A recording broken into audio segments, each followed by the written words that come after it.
Hi everyone and welcome back to SGTV. We are back here with Dan and his team of apprentices. We have Miles and Max who are part of Weston's, and we're here at a site which is part of the J&K Developments, who have been kind enough, as well as you Dan, to let us film here.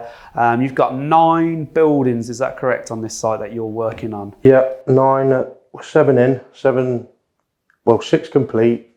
The 7th one we took you around earlier. Yeah.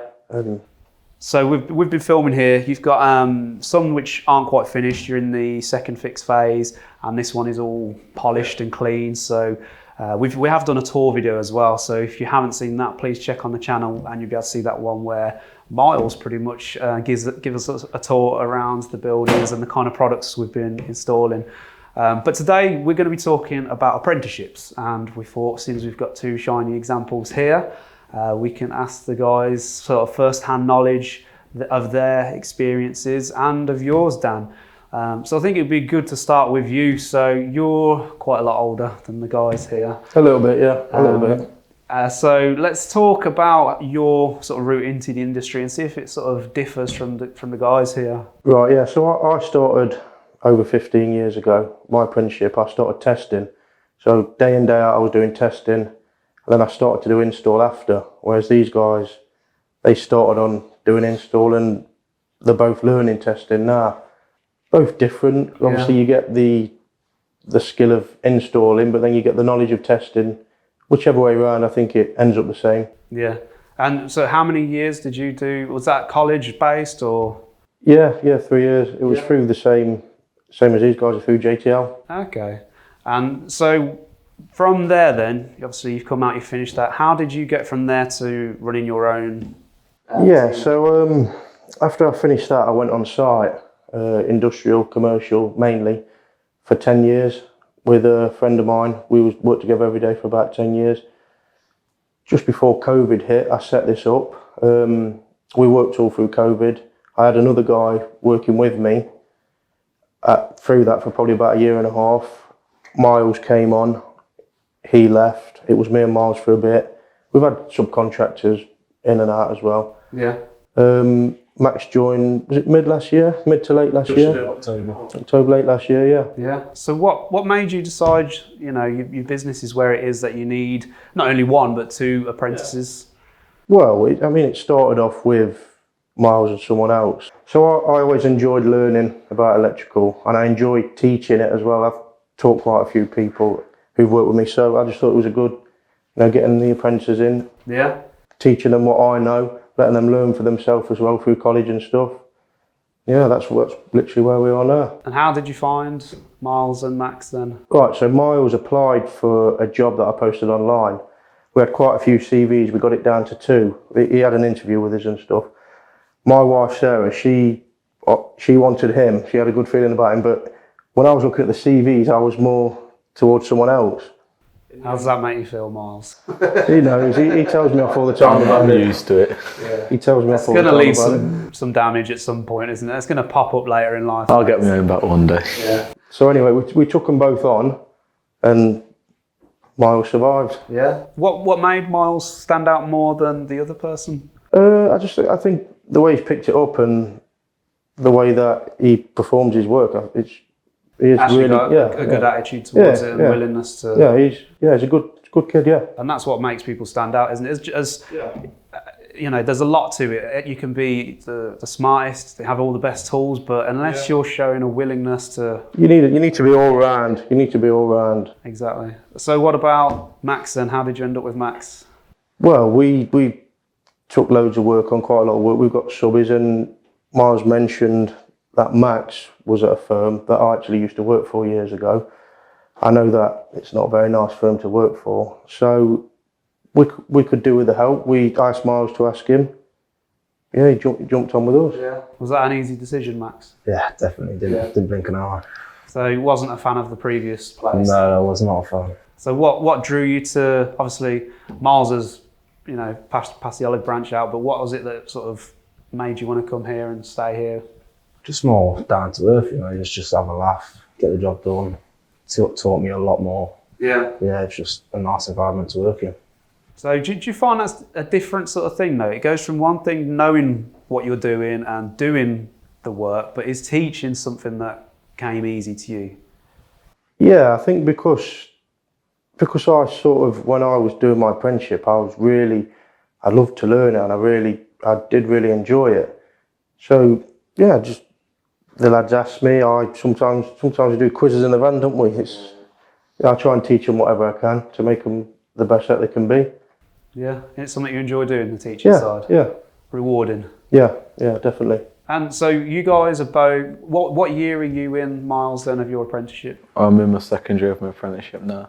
And I'm in my first year. Okay, so you've both, well, especially you, Max, you've still got a few years to go. Do you find that's a daunting sort of prospect, thinking you've still got a few years of learning? It was at the start. Like, when you think 4 years, it's quite a long time, but you see the bigger picture in mind. Yeah, it's worth it in the end. And this is what I say to a lot of people is, it's a small investment. It is a small chunk of time in the long grand scheme of things, but it's so much more worth it. I think I was saying before, it's very easy, especially for young people, to think, right, I can go and get a job doing whatever it is and earn a decent wage for my age, but that might be as far as that career or that job or that wage will go. Whereas you guys or girls, whoever, can come into an apprenticeship, it's not even just electrical, plumbing, whatever it is, you can come into an apprenticeship. You might not earn brilliantly for a short period of time, and you've got that added stress of learning and courses and all that kind of thing, but it's so much more worth it. I mean, you're 35, Dan, you've got your own business, teaching these guys, that's a brilliant position to be in. Is that something you would have thought you'd get to? I think so, yeah. Yeah, I think so. Does that sort of give you guys a bit of inspiration, thinking, if Dan's done this, a few years' time, I'm going to be one step up the ladder? Yeah, Definitely. Yeah. How do you find the learning compares to what you guys are doing in college? Because everything in college can be very, on paper and on a board or on a computer. So how does that vary come into here? So it's just as important, but it's definitely more enjoyable out on site, more practical, not just writing on a piece of paper in a classroom. Yeah. What about you, Miles? Theory is obviously just all paper, and obviously you learn a lot, which is useful. But with the practical side, I feel like you learn more valuable stuff on the site. Like, you go to college and you sort of replicate it, but on site you learn the easier ways to do sort of stuff. Yeah. The difference between learning something on a board and actually being there. Yeah. Chasing, well, not chasing cable because you're in a new build here, but finding where everything needs to go and doing it over a longer footprint. So. Yeah, of course, yeah. Yeah, look, the stuff at college, you're in a booth, aren't you? And you install on a wall that size, whereas this is a full house. And that's not to put any kind of negative spin on colleges, because they're there to teach, and they've only got what they've got to teach all you guys. It's not that like they've got a full house to say, right, let's play. It's not how it works. So they do what they can. Are there things you find with you guys sort of being fresher into the industry and you're on the 18th edition that you guys might be teaching Dan a thing or two? I like to think I do, but he'll deny it. Very, very little, if any, very little. Let's just leave that there. Maybe the odd thing. Yeah. And so you especially, Max, you've come from industrial experience before here, isn't it? So how have you found that compares to coming here? I definitely prefer domestics at the minute. It's a lot more relaxed. It's not so heavy cable, all this.